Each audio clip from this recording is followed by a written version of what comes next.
On July 31st, 2025, after spending 29 years on death row, Edward J. Zakrzewski was executed by lethal injection at Florida State Prison. In this video, we'll uncover what happened, his last meal, and his last words.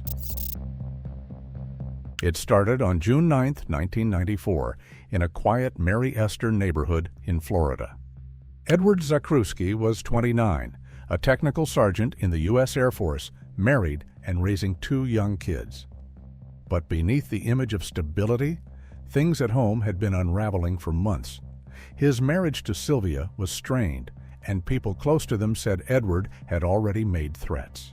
More than once he had told a neighbor that if Sylvia ever left him, he would kill them all before letting that happen.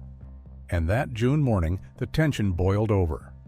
While Edward was at work, he got a phone call from home.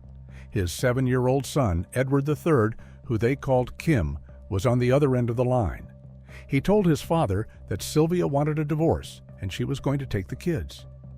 Edward didn't argue. He didn't even raise his voice. Instead, he quietly left the Air Force Base during lunch, drove to a hardware store, and bought a machete.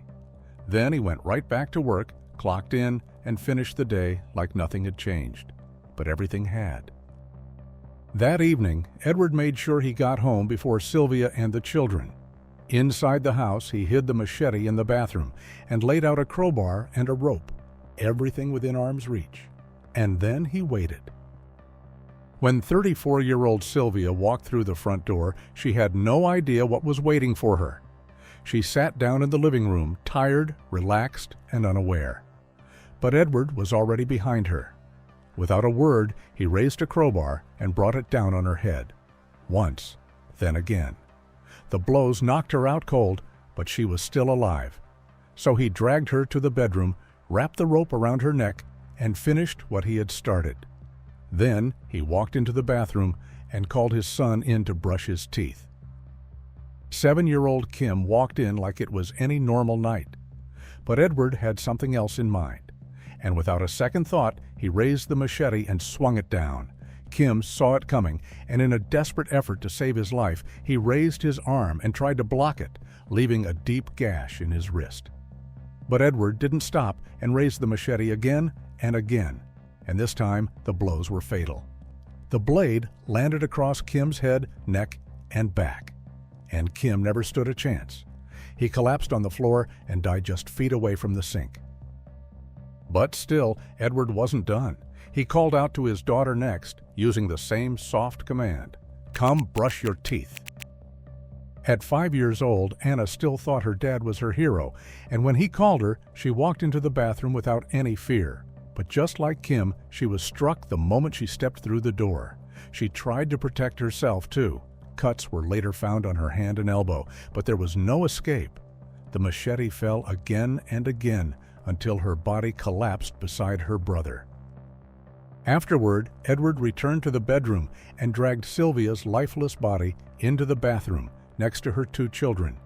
He wasn't sure she was dead, so he picked up the machete and brought it down one final time. When it was over, he didn't panic. He walked out the front door, got in his car, and drove to Orlando. From there, he flew to Hawaii, changed his name to Michael Green, and settled on a minister's secluded religious commune. There, he lived in a makeshift shack, worked in exchange for food and shelter, and blended into the quiet hills like he had always been there. But back in Florida, the silence he left behind didn't last. The day after the murders, Edward stopped showing up for work at the Air Force Base. His name hit the books as absent without leave, but when local deputies knocked on the door for a welfare check, they found something far worse. Inside the family home were 3 bodies and signs of a violent, messy fight.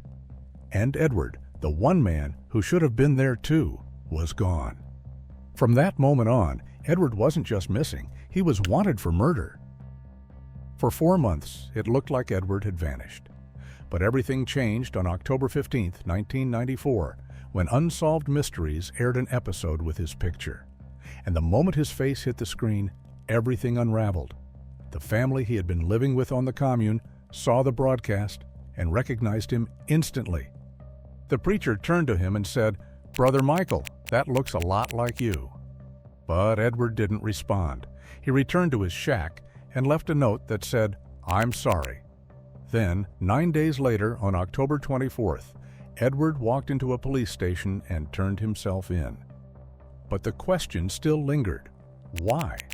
What had led him to this point?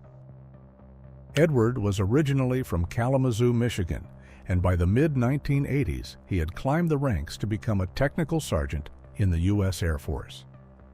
In 1986, while stationed in Montana, he met Im Poon, a young South Korean woman, and when she found out she was pregnant, they got married, and she adopted the American name Sylvia.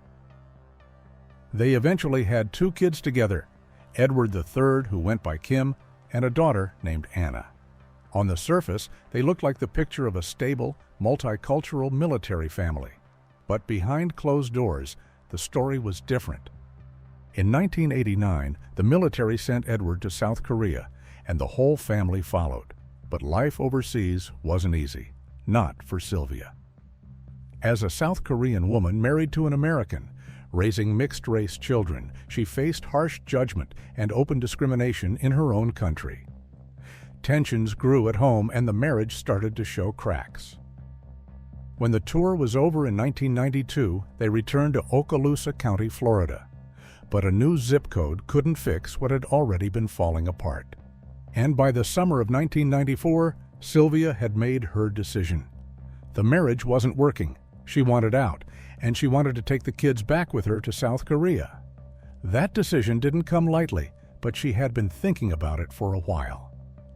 But what she didn't know was that Edward had also been thinking about the future, but in a very different way, as his plan ended in murder. 10 days after he turned himself in Hawaii, Edward was extradited back to Florida, where he faced 3 counts of first-degree murder. But even behind bars, he wasn't done trying to run. Less than a year later, in August 1995, Edward and another inmate tried to break out of Okaloosa County Jail. They made it as far as the outer fence before guards caught them, shutting down the escape before it got off the ground. Edward had done everything he could to avoid facing what he had done, but now he didn't seem interested in waiting anymore. On March 19, 1996, he walked into a Florida courtroom and confessed on all 3 counts. And from that point on, the trial was no longer about guilt or innocence. It was about punishment, about whether he should live or die. During sentencing, the prosecution didn't hold back. They described the murders as heinous and cruel. They said Edward didn't just kill, he did so with cold calculation. The courtroom heard how Anna, the youngest, had likely seen her brother's blood on the floor before she died. The prosecutors called it unimaginable. They said no child should die that way, and no father should inflict that kind of horror on his children. And therefore, they pushed for the maximum sentence, the death penalty on all 3 counts. But Edward's lawyers told a different story. They asked for mercy, arguing that Edward had cracked under emotional and psychological strain.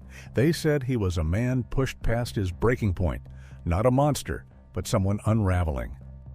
According to them, his wife had mistreated him, threatened to take the kids to Korea, and pushed him to a breaking point. His attorney told the court that Edward truly believed he was saving his children from a future of pain and rejection, the same kind of pain he claimed their mother had endured while living in Korea.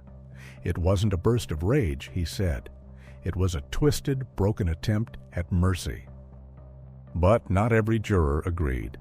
And on March 31, 1996, they came back with split decisions. 7 voted for death in Sylvia's case. 7 did the same for Kim. But when it came to little Anna, the vote was tied, 6-6, just enough to spare her father from a 3rd recommendation of death. And for a moment, that seemed like it might matter. But it didn't. On April 19, 1996, the judge delivered the final word. He followed the jury's lead on Sylvia and Kim and handed down 2 death sentences. Then, despite the jury's tie, he overrode their recommendation in Anna's case and sentenced Edward to death a 3rd time. In his statement, the judge said what everyone else had only imagined. He said Anna likely knew what was happening and that she suffered the unthinkable. And her final moments, he believed, were filled with fear. "This court cannot imagine a more heinous or atrocious way of dying," he said. And with that, Edward got 3 death sentences and no mercy. For the next 29 years, Edward Zakrzewski sat in a cell on Florida's death row. And while the legal clock kept ticking, his fate stayed the same. Over the years, he filed appeal after appeal, challenging the outcome, the process, even the rules, but nothing stuck. Then, in 2017, he saw a possible opening. Florida had just changed its sentencing rules. Now, a jury had to be unanimous to impose the death penalty. And Edward's defense argued that his sentences, decided by split votes decades earlier, should be reconsidered. They noted he could not have received the death penalty with a split jury vote under current state law, but the courts didn't see it that way. They ruled that the law couldn't be applied retroactively. His trial, they said, was over, and his sentence would stand. Even as other cases were overturned and the system slowly evolved, Edward's file gathered dust. In September 2018, the Florida Supreme Court shut the door once again, dismissing another appeal. No reversal, no leniency. His execution wasn't a matter of if anymore, it was a matter of when. And in June 2025, Governor Ron DeSantis answered that question. He signed the warrant, and Edward's final clock had started ticking. Then, on July 31st, his final day began before sunrise. Edward woke up around 5 a.m. and quietly prepared for what was coming. He was allowed one final visit, but he declined the offer to meet with a spiritual advisor. For his last meal, he ordered fried pork chops, potatoes, bacon, fried onions, toast, root beer, a slice of pie, a scoop of ice cream, and a cup of coffee to wash it all down. Later that day, Edward was led into the execution chamber and strapped to the gurney. The curtain to the witness room rose at around 6 p.m., and by then he was already covered with a white sheet. There were 14 witnesses present, plus media reporters and prison staff.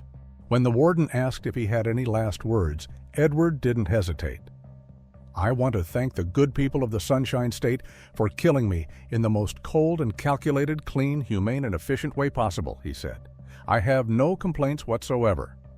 Then, in a calm voice, he began quoting Robert Frost's famous poem, "Stopping by Woods on a Snowy Evening." He didn't finish the poem as his voice trailed off partway through. At 6:04 p.m., the drugs began to flow. Edward gasped a few times, his chest rising and falling in sharp jolts. But within moments, his breathing slowed. By 6:12 p.m., he was still. Officials pronounced him dead just 1 minute later at 6:13 p.m. Edward Zakrzewski was 60 years old. What do you think? Has justice been served? Let us know your thoughts in the comments.